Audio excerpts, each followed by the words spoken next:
The phone call ended, or at least I thought it did. I tossed my phone onto the passenger seat, the screen still glowing faintly in the dim light of the car. My mind was a whirlwind of exhaustion and lingering affection from Kusai's I love you. I started the engine, the low rumble of familiar comfort after a draining day. My hands were tight on the steering wheel, my knuckles white. A lawyer's fee ... Amina helping with documents ... It all sounded so responsible, so adult. I should have felt reassured, but a tiny, nagging feeling pricked at the back of my mind. As I pulled out of the parking lot, a strange sound caught my attention. It was faint, tinny, coming from my phone. I glanced over. The call was still active. The timer was ticking past the 5-minute mark. My heart gave a little stutter. Kusai must have forgotten to hang up. A smile touched my lips. It was a silly, intimate little mistake. I reached over to end the call, but my hand froze midair. I heard something else, a rustling sound like papers being shuffled on a desk. Then, a low murmur. It was Kusai's voice, but it wasn't for me. He sounded different, relaxed, almost playful. I couldn't make out the words, just the deep, familiar cadence of his voice. I pulled the car over to the side of the road, killing the engine. The sudden silence was deafening, broken only by the sounds coming from my phone's speaker.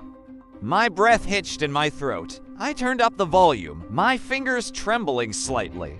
And then I heard it, a laugh, a soft, feminine giggle that was so achingly familiar it felt like a punch to the gut.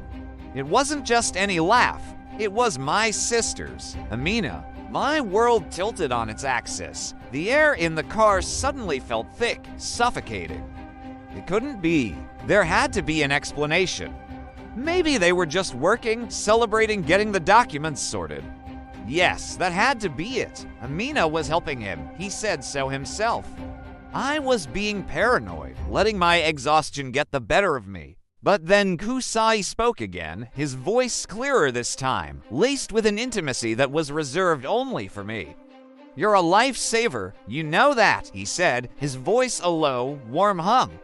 There was another soft giggle from Amina. "Anything for my future brother-in-law," she replied, but her tone was off. It was flirtatious, teasing. A tone she had never, ever used with him in front of me. My blood ran cold. The nagging feeling from before morphed into a monstrous, coiling dread in the pit of my stomach. Then I heard a sound that shattered my last shred of denial. A soft, distinct sound, a kiss, not a peck on the cheek. It was slow, deliberate, and undeniably passionate. My phone slipped from my numb fingers, clattering onto the floor mat. I couldn't breathe. My chest was a tight band of ice. The sounds continued, oblivious to the fact that I was their unwilling audience. Murmurs, soft sighs, the rustle of clothing. My sister and my fiancé, the two people I trusted most in the world. The betrayal was so profound, so absolute, it was like a physical blow. Tears streamed down my face, hot and silent. I just sat there, in the dark, on the side of a lonely road, listening to my world fall apart. Every sound from the phone was another crack in my heart. I didn't know how long I sat there, paralyzed by shock and a pain so deep it felt like it was hollowing me out from the inside. When I finally found the strength to move, it wasn't to hang up the phone. I picked it up, turned the volume all the way down, and started driving. I didn't know where I was going. I just knew I couldn't go home. Home was a lie. My life was a lie. And I had just heard the proof.